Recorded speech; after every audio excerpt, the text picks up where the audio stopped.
course, last year we were a part of the big day out in our guise as Rough Old Wife Cider here at Cork Farm.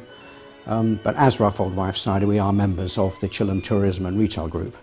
And this year we decided, as it's been expanded and it's now a big weekend, that the village of Chilham as a whole could take part. We are a tourist destination, becoming more and more popular as the years go by, and we have an awful lot to offer.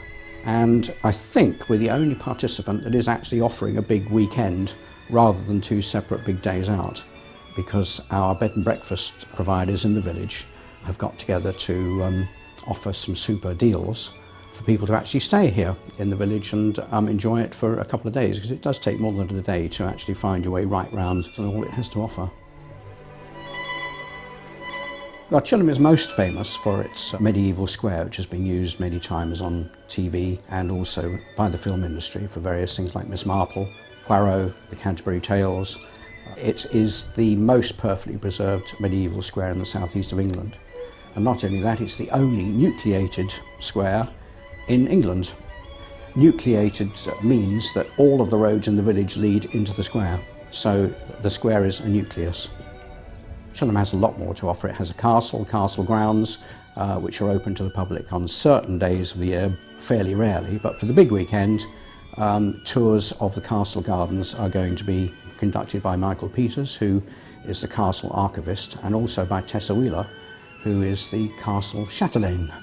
We like to feel we're part of Chilham, very much part of Chilham. In fact, without the house, Chilham as a village probably would not really exist in its present form at all.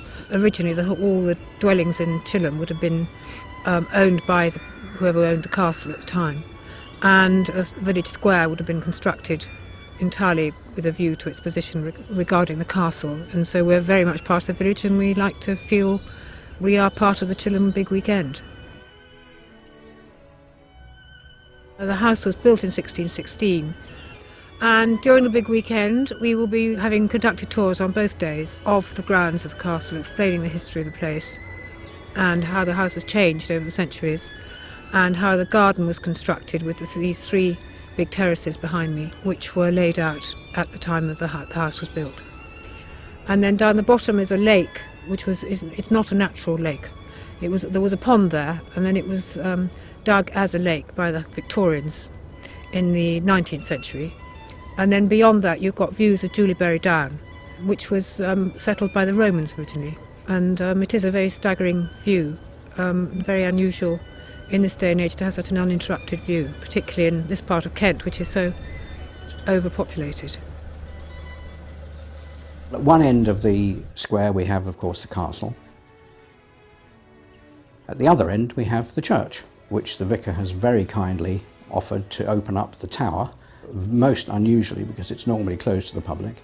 The public will be able to climb up the tower right to the top and get the most amazing views across this part of the Kent countryside with the Upper Stour Valley, and of course across the square and into the castle gardens. It's really quite a superb opportunity for people to enjoy these spectacular views.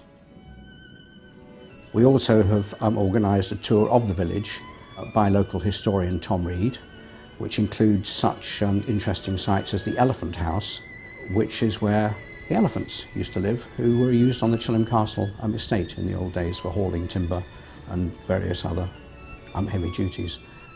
We have a lot of medieval buildings, some very interesting old streets.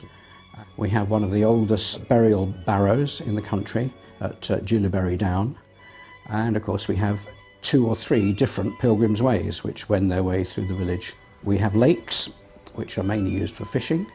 We have walks through our ancient orchards and also our more modern commercial orchards.